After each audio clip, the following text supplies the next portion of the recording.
The Checkpoint is presented by GM Pharma, the first international multinational pharmaceutical company in Georgia. GM Pharma, to serve those who need it most.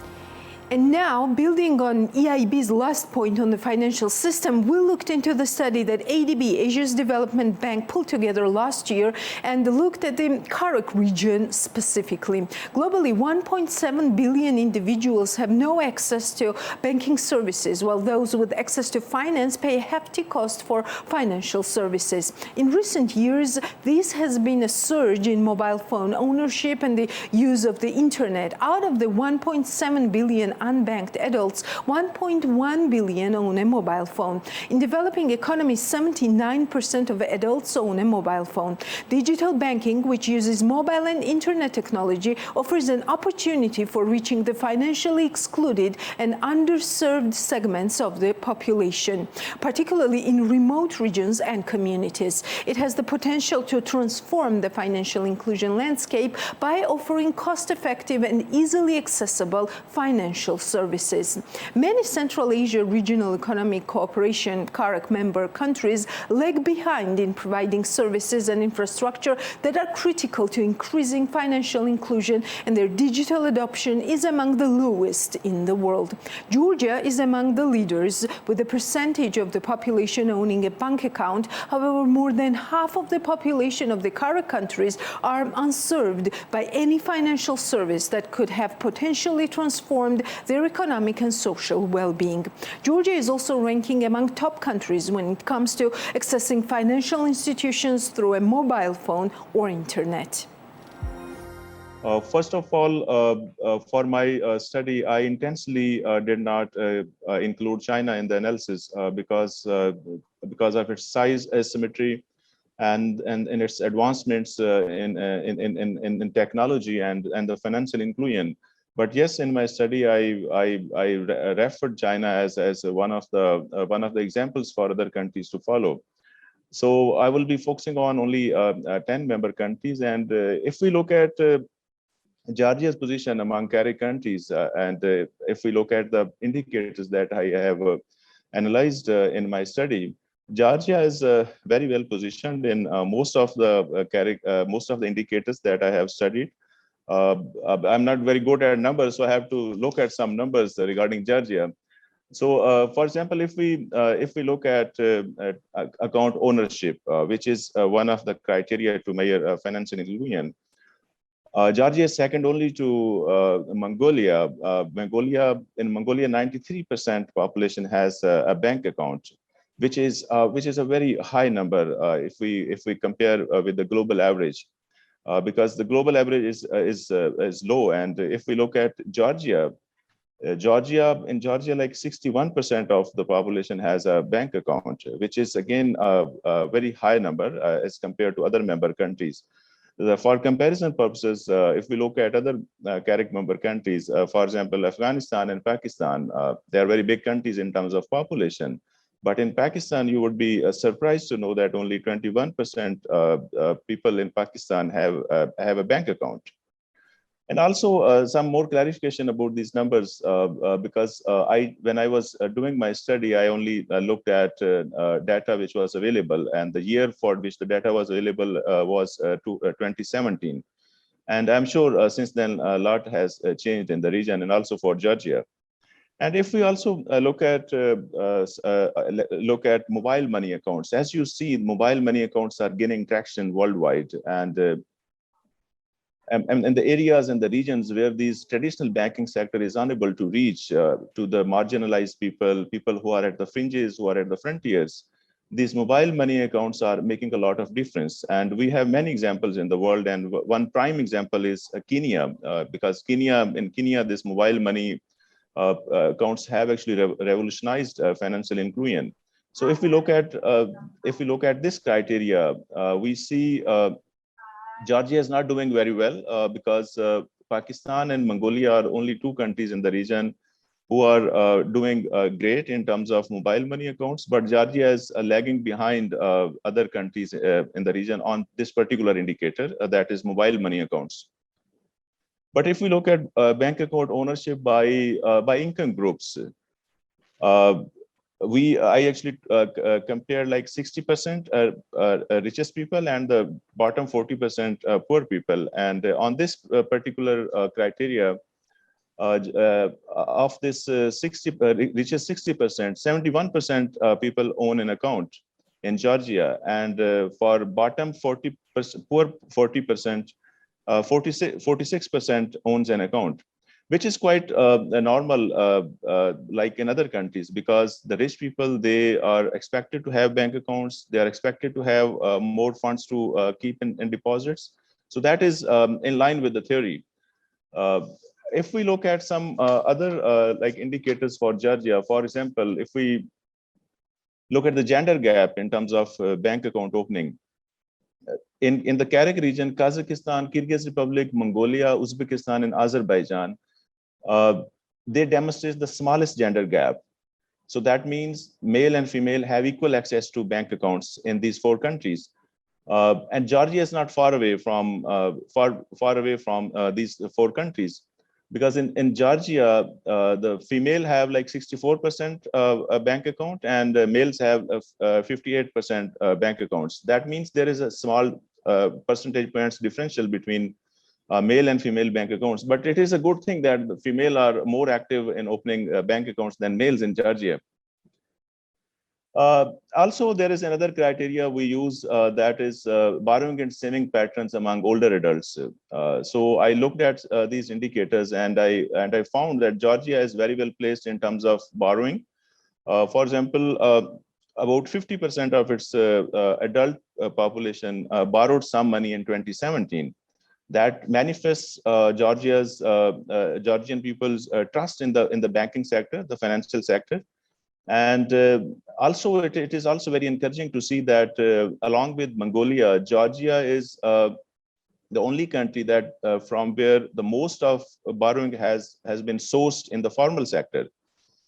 Unlike other countries like Uzbekistan, Pakistan, and Afghanistan, most of the borrowing is from family, from friends, from peers, from the informal sector. But in Georgia's case, most of the saving has come from the formal sector. So that means people still trust the traditional banking sector. And in terms of fintech adoption, that is a proxy. I mean, typically, among other things, the use of internet and mobile phone are basically used as a proxy to measure the fintech adoption in any country. So if we look at mobile phone subscriptions in Georgia, you would be surprised to see that Georgian mobile phone subscription is 144% of the population. That means there are more cellular subscriptions in Georgia than the population. That also means that people actually subscribe to more than one cellular networks. And this subscription is way higher than the global average. The global average is 60% of the population has access as a mobile phone subscription, but in Georgia's case, it is way higher than the global average.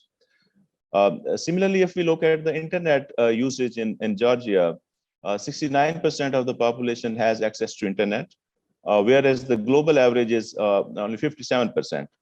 That means the fundamentals are there for Georgia to actually deepen financial inclusion.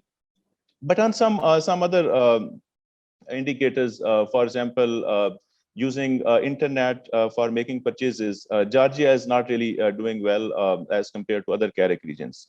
So these are the basic indicators we used, and we also looked at Georgia's position. So we can safely say Georgia is performing way better than its peers in the CAREC region, but in most of the indicators, but in some indicators, there is still some work to be done in Georgia. Thank you, Khalid.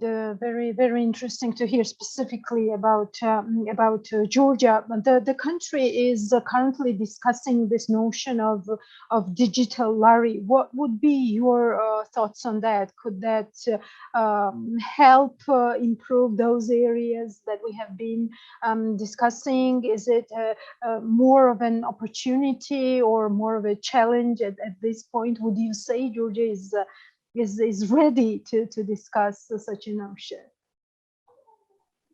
Well, I think this is a very interesting question, and probably I'm not very well qualified to respond to this, but still I will share my thoughts on this. I think the jury is still out as to measure the impact of digital currencies on financial inclusion. This digital central bank digital currencies, as the term we use, is generally perceived as an alternative way to deepen financial inclusion, and also to do away with these traditional cumbersome procedures of bank opening, the collateral issues, the credit worthiness.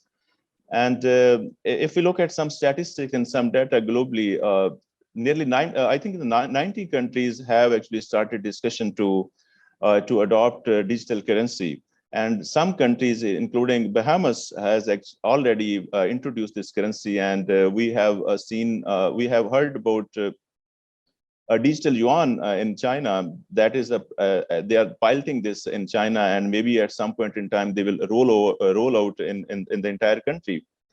And according to this Bank for International Settlements, which is, as you know, is a central bank's bank based in Basel, Switzerland, they actually predicts that by 2025, about 20% of the world population will be served through this central bank's digital currencies.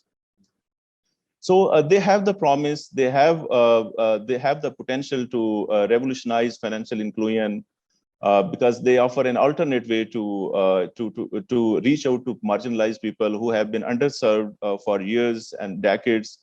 But I think still some mechanism has to be devised and also some customization will be needed to cater to the basic needs of poor when we design such currencies, such digital currencies. And also maybe I'm sure the central bankers, they are more qualified to talk on this, but I think some caution also would need to be exercised when these digital currencies are announced. As we have seen in the case of crypto is now going down very quickly, and Bitcoin is losing much of its steam and value. And also there are some risks for financial stability, and money laundering issues will also be highlighted when we have these digital currencies. So it has promise, and there is still a lot of work to be done, and we do not have any good example in front of us which we can study and then make an advice for judging. Economies in the region are at varying stages of development, ranging from low income to upper middle income, with an average per capita income of around $3,000. They also differ significantly in terms of socioeconomic indicators. When it comes to the provision of services and infrastructure that are critical to increasing financial inclusion, CAREC members are in general lagging in terms of access to the internet, transport linkages, and government facilitation. The average subscriptions to cellular networks are high, but the problem of low internet penetration persists and often below global averages. Without adequate internet penetration for high bandwidth, mobile technologies harnessing fintech to achieve financial inclusion will continue to be difficult, even with a high mobile subscription level. If we look at the CAREC region overall, what could be identified as the main challenges of why these tendencies that you have highlighted in your study are not in a better position? Well, if you look at the CAREC region is home to over 300 million people, and that is a big market, 300 million people. And also, if you look at the demographics, I think more than 50% of the population is between the age of 15 and 64. So that means there's a big young market in the region. The young population is very high, and for these young adults, their financing needs, their borrowing needs, their saving needs, their investment needs are very high. So it offers a great opportunity for the CAREC member countries, the private sector, and multilateral development partners to join hands and devise strategies to provide financial services to these unserved population in the CAREC region. But yes, there are certain barriers which I actually looked at when I was working on this study. One is the absence of integrated financial inclusion strategy. When I was looking at some strategies in the member countries, I found out that only Tajikistan and Pakistan had dedicated financial inclusion strategy. Why I'm emphasizing this point is basically, I mean, given the importance and centrality of finance for innovation and entrepreneurship, I think it is very important that the country realize that they need to have a dedicated standalone financial inclusion strategy, and not include financial inclusion as a chapter in their overall national development strategy. Because by doing so, you are actually relegating it to a less important issue.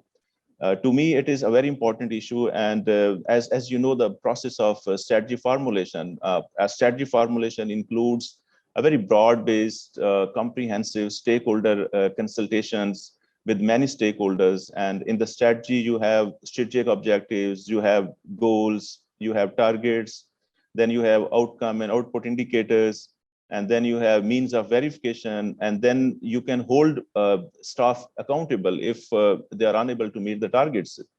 So in my understanding, it is very important. And there are success stories, for example, UK, Brazil, Malaysia, Tanzania, South Africa. They actually adopted dedicated financial inclusion strategies, and they have recorded high growth in financial inclusion levels in their countries. But also there is a catch. Just having a financial inclusion strategy is not sufficient, because there are allied factors that play a role. For example, Pakistan is a good example, puzzling example, basically. It had a financial inclusion strategy in 2015, but since then, there hasn't been much progress in terms of financial inclusion levels. Only there has been a marginal progress, and you would be surprised to know about Pakistan that only 7% of its women have a bank account. So that means nearly 100 million people, half of this population is out of this financial mainstream. So this is one factor. Then also there are certain factors in the CAREC region. For example, there are access issues. If we look at the number of bank branches and ATMs, half of CAREC member countries are below the global average. So that means access is pretty not there. And also then there are certain cultural and trust barriers in the CAREC region, which are also playing their role and keeping people out of this financial mainstream.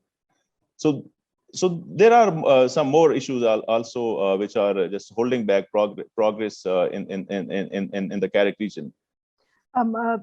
Talking about the potential benefits, are these like measurable benefits, like in figures, in numbers? Does it translate into, I don't know, like economic growth, certain level of economic growth? Does this inclusion help to build some kind of like welfare, overall welfare in the countries, in the region? Well, as you know, we are living in the age of technology, and the more technology we use, the more benefits we will accrue. And this is true in terms of adopting these digital technologies, because they carry huge potential to improve efficiency, reduce the leakages, and boost economic growth. And according to some estimates by some consulting firms, this number, as I mentioned in my study, there are 1.7 billion people who are out of this financial mainstream. And if you bring them into the financial mainstream, the benefits are multiple, and they are huge benefits for the developing countries, for the businesses, for the governments, and for the individuals. For instance, if all these people are brought in the financial mainstream, the loans extended to the businesses and individuals will reach around like $2 trillion by the end of 2025. And similarly, it will boost government savings to the tune of $100 billion by reducing the leakages and the fraud that generally happens when the technology is not used and the manual payments are made from government to citizens. Similarly, there are estimates that it will add like nearly $3 trillion to the economies of developing countries if this 1.7 billion people are served through this by providing these financial services. Similarly, the governments are expected to earn hundreds of billions of dollars as a tax money. And along the way, it is estimated that by 2025, nearly 95 million jobs will be created in the developing economies. So this technology, the digital technologies carry huge potential. It's up to us, it's up to the governments how we actually harness this technology for our collective benefit. What is the role, Khalid, in all of this of the financial education, and also how would that, for example, affect human capital development? How would that affect, I don't know, like employment skills? All of this, when you are familiar with these technologies, when you are able to work better with the modern times. I think this financial education is very important. As I said, we are, as you said, basically, we are in 21st century. That is a century of technology and innovation. And if you are not, financial education really helps you understand your saving needs. You can better manage your expenditures. You can better manage your insurance issues, and you can lean against unexpected, unanticipated financial shocks through opting for insurance services. And similarly, you can raise funds to finance your innovative ideas. So that means if you are financially educated, you have this opportunity to improve your skills by leveraging these finances to finance your technical capabilities, which you can learn from joining different courses, different programs. So they both actually reinforce each other. This financial education and their technical skills, and more technical skills you have these days, and more chances you have to be employed and earn reasonable living, because the age of having degrees is gone. Basically, we are now living in a world where degrees probably don't matter. It's the skills that matter. The employer would ask you what you can do for us, but if you say that, oh yes, I have this degree, but I cannot do this, then you are of no use to the employer. So even if your degree is not good, you have the technical skills, your probability of being employed will certainly rise. Yes, and you mentioned at some point cultural and other types of barriers. What do you mean more precisely under those? Okay, well, if you look at the Central Asia, these family and cultural issues are deeply entrenched in the financial decisions in the CAREC region. For example, in most of the countries, you would see these young adults, they are heavily dependent on their families to finance for their education, to finance their health spending, to finance, to provide basic business equity when they graduate and they have to start their businesses.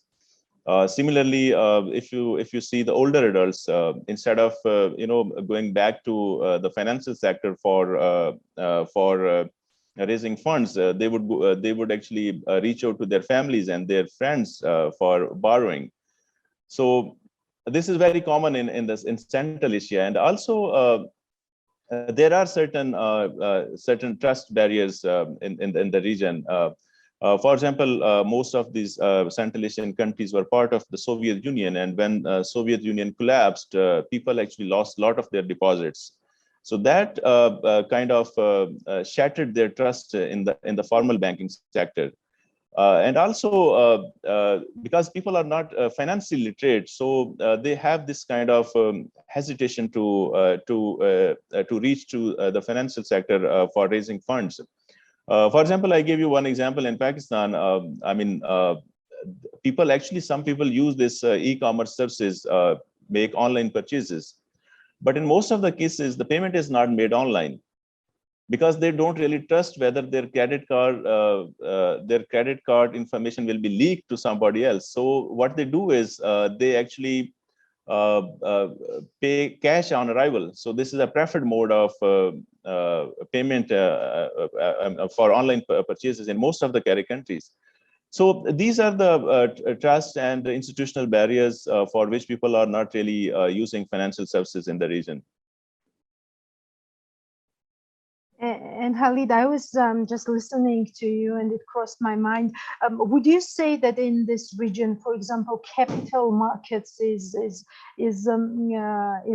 developed, and what kind of tool that could have been in all this discussion that we are having here? Would that help to increase this financial literacy and this like openness to getting to know these new technologies, and also the mindset, right?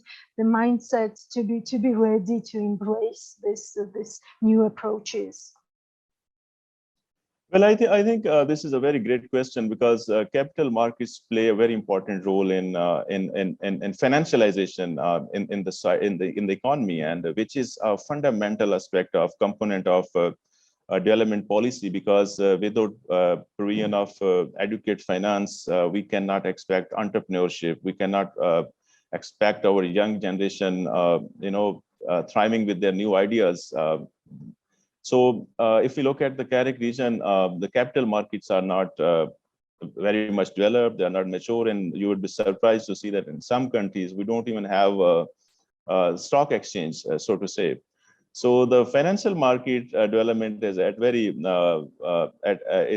its infancy, at its very embryonic stage, and also there are other factors. For example, nearly 20 to 40% of the economy is a shadow economy in the CAREC region. So all the transactions are done, cash transactions are done, like the payments, the loans, etc. So if most of the transactions are done through cash, that means the credit worthiness is not determined. Similarly, the people are not literate how to use the financial services. So the weak capital markets are pretty much responsible for low financial inclusion levels in the region. And if governments actually the governments realize the urgency of financial inclusion, and they want to reach out to the marginalized people who are outside the financial mainstream, then of course financial markets needs to be developed.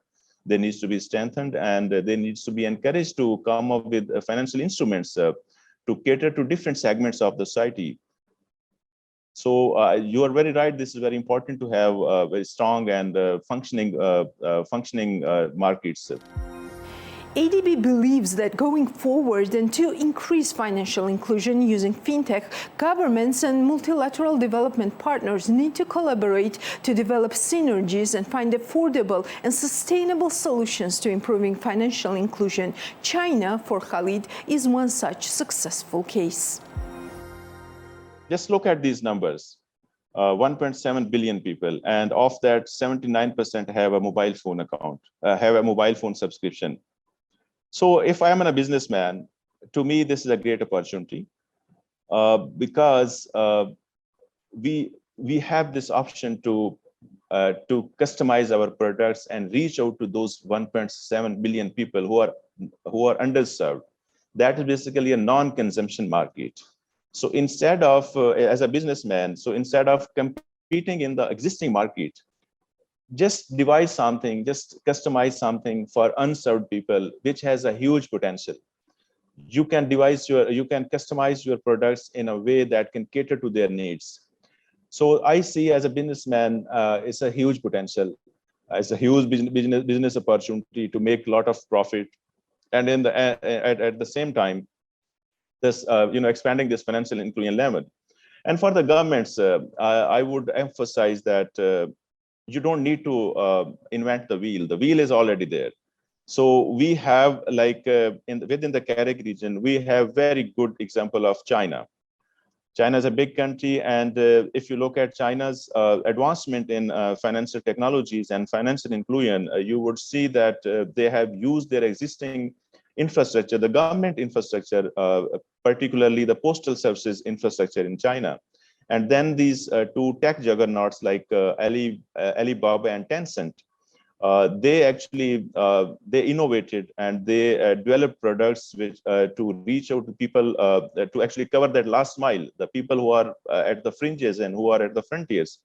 So now if you look at China's advancement, you will see that there are of China's total population, 70% of population is digitally active. So they are using this WeChat and Alipay platform and making their financial decisions, educated financial decisions based on the services they are being provided. Similarly, we have other example in Kenya, where this innovation and the investment was led by the private sector, and the government only provided an enabling environment and facilitated these initiatives through easy regulations. So this is a great opportunity for the private sector, for the governments and the development partners to join hands and create an enabling environment where businesses can flourish and the governments can only provide this the regulatory facilitation instead of controlling the development of financial inclusion levels. So I think there's a huge potential that is lying in the CAREC region, and it's up to the governments how they actually realize this potential. And at the end of the day, it's people who will benefit when they receive these financial services, and the economies will grow, I'm sure. Well, this was Khalid Umar, economist at the ADB, who is also coordinating CAREC think tanks network and serves as a chief of strategic planning division at CAREC Institute. Well, this was Khalid Umar, economist at the ADB, who is also coordinating CAREC think tanks network and serves as a chief of strategic planning division at CAREC Institute.